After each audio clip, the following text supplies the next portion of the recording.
I got this like Yankee glove Christmas ornament thing last Christmas there. Never really used it there. The only problem is it doesn't like yell Christmas. So I was thinking about like, not putting it on tree, but maybe the car mirror. But it could be distracting because I'm driving. I'll be like looking at this thing.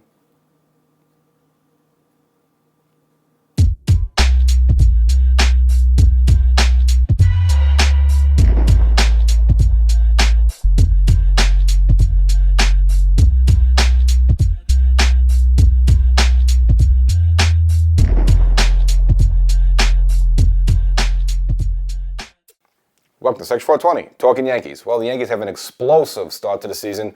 Blow the Milwaukee Brewers away to smithereens with these Torpedo Bats, which is getting all the hoopla now. So we'll look into the opening day. They had the first three games. Yeah, I know it's a little bit of old news, but again, there's some important things to dissect there. You know, everyone kind of got lost away in all the offense, but some other things we should look at as well. So we will do a little deep dive in that. And of course, give you the backstory with the Torpedo Bats, which is all the hoopla over now there. Kind of the backstory of, how they got designed, and are the Yankees really the first team to use them there. So we kind of give a little history there as well. And a little recognition, Aaron Judge, which right now looks like he's on pace to hit, 175 home runs. No, he's not going to hit our 75 home runs this year, but did have a good first week there, so we'll kind of look at the recognition there.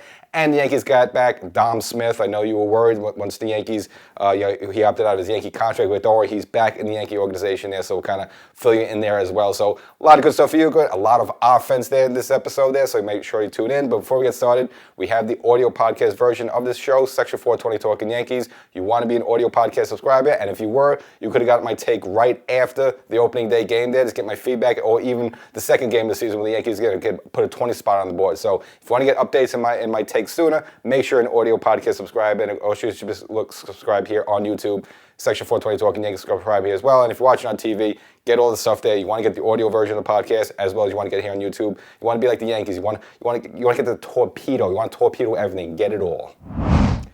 And of course, the last episode, we were down to Yankee Stadium, and towards the end there, I signed off saying that, again, I was very optimistic with the season, even with the loss to Garrett Cole, where I just felt that this offense right now had a lot of potential, even, with no Juan Soto this season, but with some of the additions the Yankees made. And look, you don't have Juan Soto, but, Cody Bellinger is probably a sniff under him in terms of what he can do with production there. So I felt, again, this offense going into the season was much better than the start of last season. And if you look at the first three games against the Brewers now, we didn't think the offense would click this much, but of course you just see the potential of what they could do there. Now, I think some had to do with it with some, bad Brewers pitching, mainly, of course, Nestor Cortez, unfortunately, the former Yankee got beat up on, and again, he's been struggling a little bit there. And of course, the third game was just almost like a bullpen game from there. So, look, the Yankees teed off in their bullpen like that, and then maybe they got fatigued, maybe got tired. So, the Yankees going to be dropping 10 plus runs every game. No, but again, but you see at least those first three games there, potentially what this Yankee offense could do. But again, instead of all just going over those big numbers, which we'll get into, maybe just dissect a couple of games. And of course, the first one there, the opening game.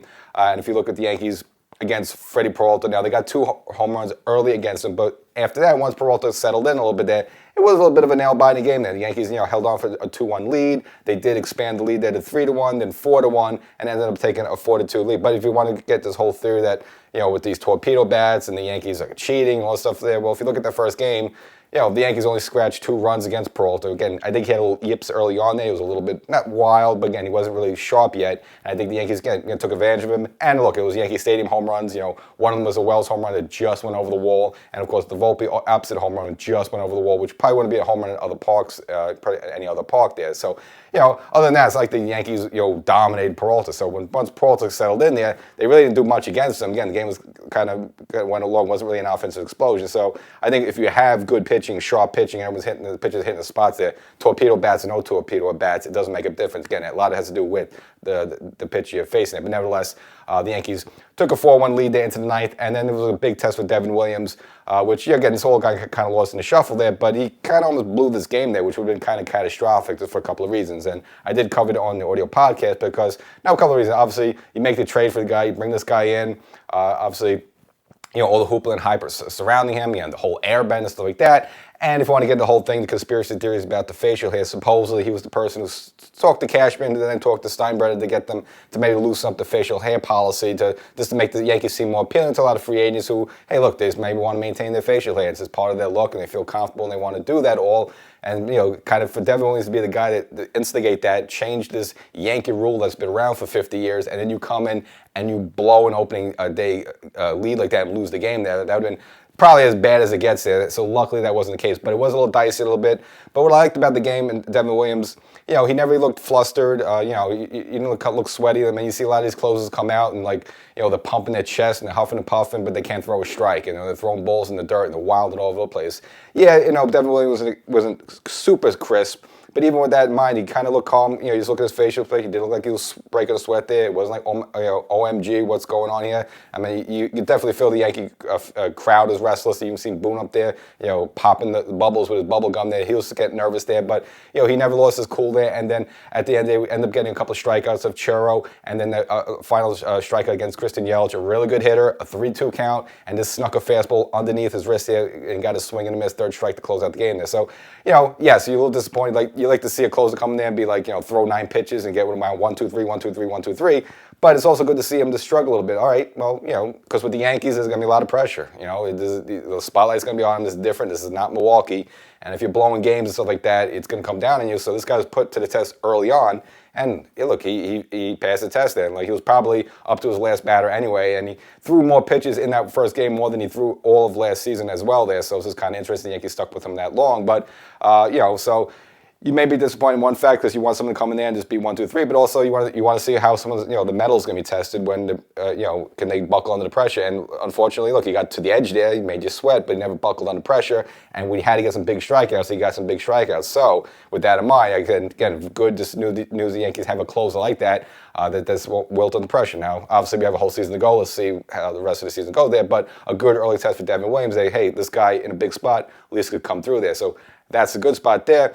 And then kind of if you want to look back a little bit, if you're up Brian Cashman sitting there in the suite and you kind of look at the first 2 games, well, the guy you brought in, passed the test, and the guy you shipped out, Nestor Cortez, absolutely gets crushed. And that's why we go to the second game there, where they actually just blew the doors off of poor Nestor Cortez. Now, the first batter of the game he faced, it was Paul Goldschmidt, for the first time in his career, batting leadoff there. And again, Booney's has been gutsy. Again, I don't love it, but again, they put some of these hitters in the leadoff spot that you don't expect, such as an Austin Wells, which paid off in the first game, and of course now Paul Goldschmidt in the second game, and right off the bat, boom, hits a home run against Nestor Cortez. And not only he's at home run, but the next 2 hitters, Bellinger and Judge, also send bombs. So you get back-to-back 3 home runs in a row like that for poor Nestor Cortez, and then another home run later on, so 4 home runs in the first inning, chase Nestor out of there, and the Yankees with an absolute offensive explosion, put a 20 spot on the board, 9 home runs in the game, blow them out for 20-9, and this is when kind of the news arose with the whole torpedo bat thing.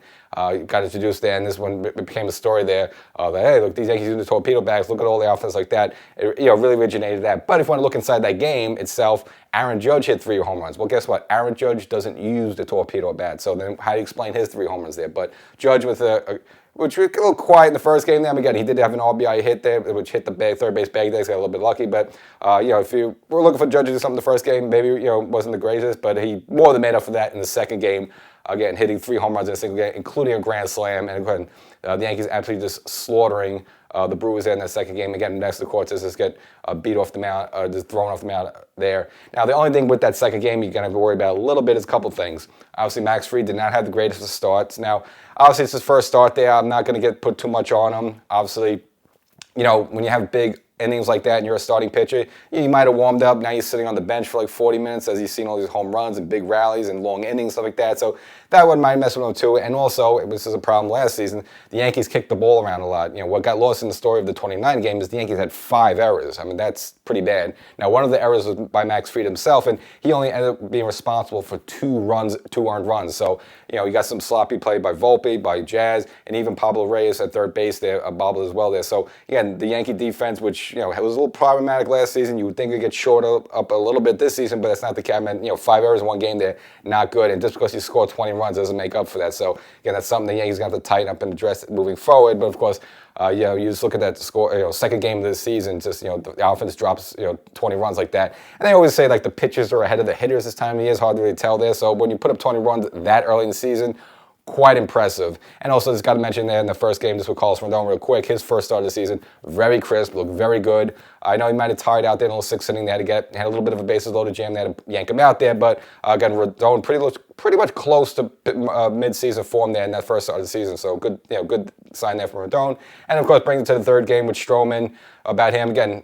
he couldn't get across the fifth inning, same Max Fried in the second game there, but the Yankee offense, again, another explosion there. You got another home run from Aaron Judge, his fourth of the series there, and 2 home runs there by Jazz Chisholm Jr. there. So Jazz with 3 home runs ready just to start for the first 3 games for the Yankees. And again, the offense exploded again in that one I believe they dropped 12 runs in that game. So if you take between the 3 games, the Yankees scored 36 runs in that opening weekend against the Brewers. Now, for a franchise that has a record, 36 runs in the first 3 games of the season. Now, if you look in baseball history, there are 2 other teams that had more than the Yankees. So right now, an all-time first 3 games to start the season there, Yankees now in 3rd place all-time with the 36 runs. And then with all the home runs in the barrage, and of course, the whole thing now, the focus is on these torpedo bats that the Yankees have been using. Now, right now, only 5 Yankees seem to be using them. That would be Volpe, Jazz, Wells, Bellinger, and Goldschmidt. So it's not like the whole team's using them, but of some of those players, Volpe had 2 home runs in the opening series. Jazz had 3 home runs. Bellinger with a home run. Paul Goldschmidt with a home run. So it seemed like and of course Wells with 2 home runs as well there. So all the players that use them had more, 2 or more almost home runs there. So that's why it's getting all the attention on there. But there's also a lot of Yankees that teed off that don't use it, and mainly Aaron Judge there, as well as Peraza also hitting a home run as well. So, more than just one Yankee teeing off there. So, that's why the argument with the torpedo bats isn't there. But, we'll get into the backstory of it. But again, if you're Yankee offense, obviously, look at, that's just off to a good side. And you kind of need that because, some of these starting pitchers, again, with some of the issues the Yankees have, they're a little short on starting pitching, especially with Cole out, Luis Gil out there. You're going to be depending on Carlos Carrasco. Let's see how that works out. We're going to be depending on Will Warren and even Stroman, who was okay in the first start there. But again, you're just still not sure. You kind of feel secure at Rendon and Fried. They'll be all right there. But the other 3, still a lot of question marks. So it's going to be very important for this offense to take off. And I guess the last maybe kudos of the opening day opening series for the Yankees there. It was really the Yankee bullpen. It was almost spotless. I mean, Tim Hill looked great, got out of a couple of jams there, and all the other guys, even Mark Leiter Jr., who, again, wasn't that impressive last season. You kind of is this guy really good or not? And again, so first, his couple of appearances were pretty good. Fernando Cruz, his debut was good, got a strikeout already there. You're going to go too crazy at that. And even Ryan Yarbrough, who we mentioned last episode, the lefty that the Yankees picked up there, also had a good, in the final game there, had a good showing there. So the Yankee bullpen so far looking good. And the only one to get maybe sweat a little bit was Devin Williams, but then he did get out of the jam there, so passed his first test with flying colors. And then, of course, now the Yankee move on. But again, it's good that the Yankees have this offense because they're going to need it. Because, again, we're just not sure how the starting pitch is going to be the rest of the way. So as I mentioned before, Aaron Judge for his good work in the opening series of the year, which technically started in late March there. Aaron Judge was recognized as the American League Player of the Week. Again, we'll just go through the numbers real quickly. Plus, we know the 4 home runs. Now, 3 of those home runs was 1 game. And again, in that final game against the Brewers, hit another home run. And I think at that point, the Brewers was tired of pitching to him, so they actually walked him the next 2 times. But Jazz batting later in the batting order made them pay by hitting a couple of home runs as well. So, maybe it wasn't the greatest idea to walk Judge, but they're probably so tired of, Judge hitting home runs against them, they figured issued some walks there. So 4 home runs and an OPS of 2.461. So if you're a player, if you could get an OPS like sometimes 0.9, you're doing great. Not that they have more than that, he's like 2.4. So he's like 3 times even if an okay player. Now, is Judge going to keep up that pace for the season? No. Is Judge going to hit 175 home runs this season? Probably not, but off to a decent start.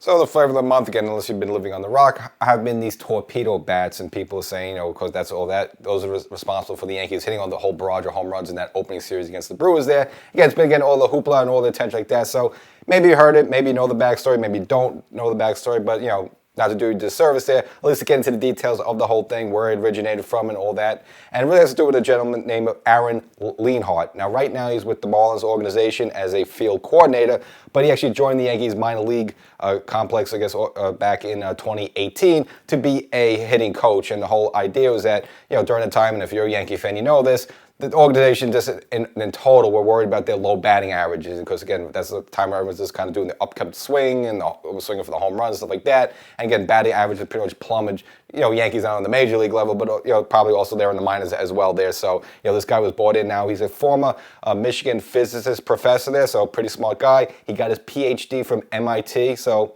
I think this guy's kind of smart. So the whole idea is when he got down there, using, I guess, his mathematical skills and statistics like that to see what he could do to improve the Yankees' batting average there. And he pretty much bluntly asked them, where are you trying to hit the ball? and I guess they just look at some analytics of where players are swinging in there, and I guess the whole idea is to make the bat, adjust the bat where the most weight is where the player is likely to hit the ball. Again, and most recently they looked at players like Volpe and so forth there. So it's not really, it doesn't change the bat. The bat's not bigger. It's basically just the barrel part, the weight is shifted where a player is likely to make contact with the ball. So when they do make the contact with the ball, it goes as far as possible. But these supposedly torpedo bats the Yankees have been using, they're all under regulations, and that just to give you the X's and O's on that. So again, a bat can be no more than 2.61 inches in diameter and no longer than 42 inches. And if you're a baseball historian like Babe Ruth used to do like a 38 or 37 inch bat there, kind of a big thing. So all these bats are using, even though they're getting a lot of attention, they're all within Major League Baseball regulations. And I guess, and right now this only seems like 5 Yankees are using them. As I mentioned before, is Austin Wells, who had 2 home runs in the opening series, Jazz, who has 3, Bellinger has 1 home run already, Goldschmidt with 1, and of course, Anthony Volpe with 2. And Anthony Volpe actually, surprisingly, he's been using, according to New York Post, Victus Sports in New Jersey, which is he's been getting equipment from them since he was 13 years old there. So I guess he's been using people for a while. So they've been designing his bat, and according to the New York Post, this organization Victus Sports, once all this news broke out, the orders from them to get a similar type of bat has been going through the roof. There's also rumors out there that the Atlanta Braves organization, again, once they caught wind of this, they start ordering some of these bats off the roof. So this is going to be the thing now for the rest of the season there, these torpedo bats there. So we'll see how that all goes. Now you might think, how the pitch is going to react to this. Well, look, scouts are going to find a way to beat this because, it's always an ebb and flow with these sort of things. And yes, there was an issue a couple of seasons ago where there was no offense in baseball, and pitching was ruling the day because they're worried about these pitches throwing 100 miles per hour, and they got sliders that break it off at 92. And you look at some of these games, and there's no offense. I mean, you look up there, it's like the score is 0-0. There's maybe 2 hits there, and the games are boring. So, a combination of things. I think some scouting maybe against the pitches there have maybe swing the pendulum back to the batters there. And of course, Rob Manfred did changing some of the rules, and maybe that might have benefit hitters more than pitches like that. So change the game a little bit. So you maybe had a forced away there. And now these Torpedoes bats are probably going to swing baseball more to the offense. And you kind of figure Major League Baseball wants that because they want more offense. Home runs are exciting, gets the fans into it, more ratings, more attendance, more everything like that.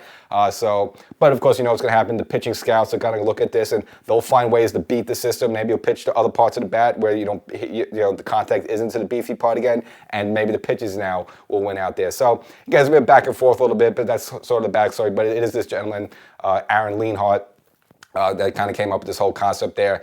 But the Yankees, whatever reason, he spent 6 years with the Yankees. Now he's with the Miami Marlins in their organization as a field coordinator.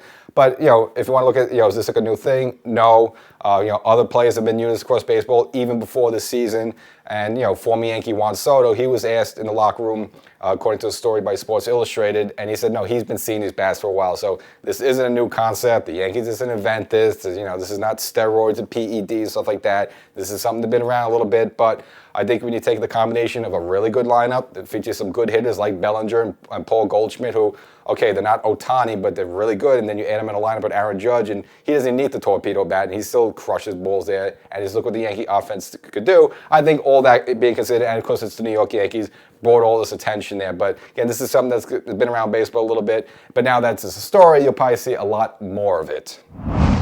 So on the torpedo topic there, I don't know if you saw on X, there was a little spat between Barstool CEO Dave Portnoy, who obviously you like him because of Barstool Sports and maybe his pizza sampling, and he actually comes to New York and the Bronx a lot there, so you probably like him for that. What you don't like him for, he's a Red Sox fan there. So he actually accused the Yankees of cheating, said the bats were illegal there. Now, that's not, of course, not the case. And of all people, I guess the Yankees, someone stepped up and it was Jazz there. Now, I don't like the stuff where players get involved with fans. Now, he's not really a fan. He's like a personality as well, so it kind of makes sense like that. But actually, Jazz pointed out that the bats are not legal. It meets the metrics I mentioned, the diameter and the length like that. And of course, he says, well, explain Aaron Judge then, who doesn't use them. He has over 300 career home runs and 2 MVPs there. So, Jazz stepping up to the plate there against Barstool Sports. Now, as I mentioned at the top there, I'm sure now you're quite relieved that Dom Smith is back with the Yankee organization. I know it was heartbreaking when he opted out of his contract. Obviously, he had a good spring for the Yankees, hit .297, 3 home runs, was opening some eyes there. But he had an opt-out clause for March 21st there. And I believe Carlos Carrasco also had around the same time. Now, the difference between the two, that the Yankees agreed to have Carrasco part of their 40-man roster. Obviously, now they need him for the starting rotation there. with Dom Smith, that wasn't the case. They were not promising a spot on the 40-man roster, so he decided to opt out of his deal, just hoping that maybe with the good spring and hitting the 3 home runs and the 297 average there, that another team would put him on their major league roster. Which, so from a business sense, it made sense there. You know, if you're not going to be playing with the Yankees, or you're going to be sent to AAA, or if you're just going to be a bench warmer getting like 2 at-bats a week, you know, why would you want to do that? Why would you rather go somewhere where you could be a starting player for every day? So business-wise, it made sense for him. And it, again, also made business sense for the Yankees there, because they're kind of a bit of a logjam at first base. You got Paul Goldschmidt, your everyday starter. You have Ben Rice, who, yes, he's going to be a DH until Stanton gets back there, but also he plays first base. As we saw him during the opening series, you know, Boone put Oswald Cabrera there at first base, and he's done that in the past. And if you need him in a pinch, Cody Bellinger can also play first base, even though he's mainly going to be an outfielder. But so you almost have like 4 first basemen. So really for the Yankees, it made no sense to carry Dom Smith. So for both reasons, he opted out, but I guess no one gave him a job. So the Yankees decided to bring him back. So this is yet again a minor league deal. So yes, he's back with the organization, but he's going to report right to AAA. And that's this guy you have in your back pocket that you want to keep warm. You don't know what's going to happen. Hey, maybe Paul Goldschmidt pulls a hammy. We know he had the back issue in spring training when during one of the spring games when Boone had to take him out of the game there. So maybe that barks on him and you have to put him on the IL there. So it's good to have a guy like that in your back pocket. And if you notice with Dom Smith in spring training, when he was there, he was wearing Juan Soto's 22, so the Yankees kind of gave that 22 away right away. Not this one, Soto's only here for one season, nevertheless. But more lately, you see, well, who's 22 for the Yankees? That will be Ben Rice. So kind of like what Jason Dominguez did, actually, got more of a baseball number. Obviously, he was rolling with like 93 beforehand, which is, that's like a offensive football tackle number there. And, you're a Yankee there. You know the deal when you're a minor leaguer. The Yankees, all the smaller numbers are either retired or in uniform right now, so you usually got to take a bizarre number like a 77, 82, 95. Of course, Aaron Judge just rocks his 99 there because it just works for him because he's just a big guy and it's just crazy, so it works for him. But for a player like Ben Rice, you don't want to be like 93. It's kind of weird there. So Ben Rice now is 22 for the Yankees and kind of hitting like 22 so far. Again, he's one of these guys, has a home run already there, involved in some of the rallies there in the first game there. And the whole deal about him, had a really good spring, added 10 pounds there. And as Aaron Boone said, he's kind of been killing the ball there. So hopefully he could kill the ball more the rest of the way as 22. And there's finally even more positive news to report about Giancarlo Stanton. Probably in the last spoke about him. Again, there's rumors that somehow he could come back by Memorial Day, but again, we didn't really get any details how that could be possible. Well, now we're finding out. According to Andy Martino of SNY, actually Stanton finally now responding well to those PRP injections there. That's the plasma-rich platelets that they shoot in his elbows, and kind of made fun of the whole thing. Went through 3 rounds of that and wasn't responding, where that's to the point where we figure, oh, well, you're going to need surgery. Well, it looks like that's not the case. It looks like, the tendons are starting to heal themselves. So I don't know if it's a combination of all 3, or maybe you have to give him 3 and give it some time, but nevertheless, looks like he's responding well to that. Now, even before he resumed any sort of swing in there, Boone said he was doing baseball activities. I don't know what baseball activities you could do. The guy's not going to play the field, so maybe just jogs around the base a little bit just to show you something. But they don't even want him jogging because he probably pulls Achilles, and we also heard that he's dealing with the calf issues as well. But nevertheless, looks like he's finally starting to swing the bat a little bit. So good news there is to get him to swing the bat. Now, in terms of a timetable when he could come back, I don't know. I meant Memorial Day. If you're swinging the bat now, Memorial Day be possible, yeah, because you have all of April to build yourself up.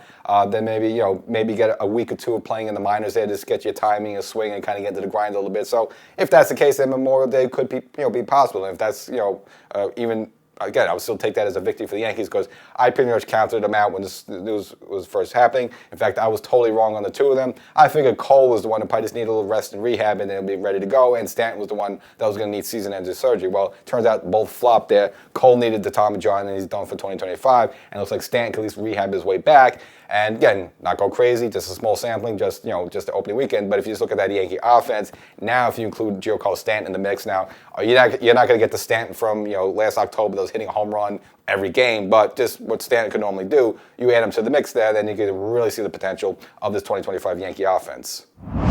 Now, before the first game of the year even started, we were kind of sure who's going to take those 2 last roster spots, on the Yankee, the 26-man roster. So we kind of speculated who it could be, but wasn't sure. But again, it was officially announced, getting a little bit of old news. But just so in case it's all official there. Yankees going with Pablo Reyes, the third baseman, who had in some of an impressive spring training there, and as well as Yoendry Gomez, the reliever there. Again, Yankees' original plans with him to be a starter, but kind of a lot of relievers that happens there. Ended up being a relief pitcher for the Yankees there, so he's in the relief corps there. And he actually ended up getting the win in his second game there. Again, Max Fried wasn't able to get across the finish line in his first start there. Actually, it was Yoeli Gomez able to get that final out for the fifth inning there. And, of course, for that, you qualified for the win. So Gomez already awarded with the first win of the season there. And but we'll see how it goes. And, of course, we saw, also in that game there, Pablo Reyes at third base, bobbled the ball a little bit, have some problems there defensively for the Yankees there. And, again, not to beat this to death, but I think at some point the Yankees are going to have to maybe around the trade deadline. They don't need it right now, but have to get like an everyday, reliable, sort of like Arenado type of, or Bregman type of third baseman. Not saying, they should have signed Bregman, but kind of an everyday person you can depend on for good defense. It's going to be there every day. It just seems going to be a little bit merry-go-round at third base for the Yankees there with Reyes, and see how long he's with the team, as well as Cabrera. And then when DJ LeMahieu eventually comes back at some point, he'll probably be in the mix a little bit at third base there, which, again, I think the Yankees could survive there. Again, typically you want an everyday person there at third base so you could count on, hit 15, 20, 25 home runs. But it looks like the Yankees aren't going to have that. But if you look at the rest of the Yankee offense, they kind of make up for that. So you can live with a little bit of a merry-go-round for now. But I think at some point at the trade deadline, the Yankees should look to bring someone in there that you could pencil in every day. And with the Yankees' second win of the season, actually brought the 2,500th career, GM win for Brian Cashman, which, obviously, he's been here forever, took over, and kind of got into a sweetheart situation with the 98 Yankees there, but again, responsible for building some of that team. Again, he was the one who brought Scott Brocious in when he was kind of like, a forgotten about player with the Oakland A's, and, was absolutely fabulous for the Yankees there. And then, of course, has the three World Series in a row there, and of course another one there, in 2009. So 4 rings as the Yankee GM, and of course been here so long. The Yankees obviously always a 90+ win team almost every season there, and so you could add all that up in there, and he has 2,500 wins there. So again, congratulations there to Brian Cashman, and of course he has a couple of years left on his deal there, so I'm sure he'll be able to add on to that. I don't think he'll get to 3,000 wins there, but still pretty impressive. So that's the episode. Yankees with a 3-0 start to start the season. Again, are they going to win 100 games there? Again, I'm not going to go any crazy predictions there, but it looks like if one of us look at that opening series, offense is not going to be the problem. So, the days we were a couple of seasons ago, we had like Aaron Hicks and Joey Gallo and Josh Donaldson, and you were scoring like 1 or 2 runs a game, and the only offense was Judge, and, miserable and complaining, stuff like that. Looks like that time's over, kind of that era sort of pushed out, and you kind of have this new era of sort of like Bellinger and Goldschmidt and Volpe and his torpedo bat and Wells and stuff like that there. So looks like this is a much better productive core there. So I think, again, offense is not going to be the problem, I think, for the season there. But some other concerns the Yankees should have. One of them is, of course, going to be the starting pitching there. The first go-around, the only one you look at impressive so far, Carlos Rendon there. You like to see a little bit more of Max Fried, but again, let him off the hook that first game there. It was a kind of a washout and a 20-9 win there. So I'm not going crazy like that. So I like this a little more from the starting rotation there. And of course the bullpen right now so far so good. So that looks tight. But of course, got to shore up the defense. You can't have a game with 5 errors in the game there, and it was some sloppy plays. So the Yankees got to shore that up there. Again, we've seen some good plays by Jazz, kind of newly at second base, but we also see him boot a little bit too there. So, but I think he'll be okay. Again, he is naturally a second baseman, and Volpe so far looks okay at shortstop. So again, hopefully those two could click there, and you have a good sort of Alan Trammell, Lou Whitaker little double play combination there for a while, a little bit. So that's the episode. Make sure you subscribe to the audio podcast version of Section 420 Talkin Yankees so you get my takes sooner. And you should subscribe here ready on YouTube. We'll catch you next time.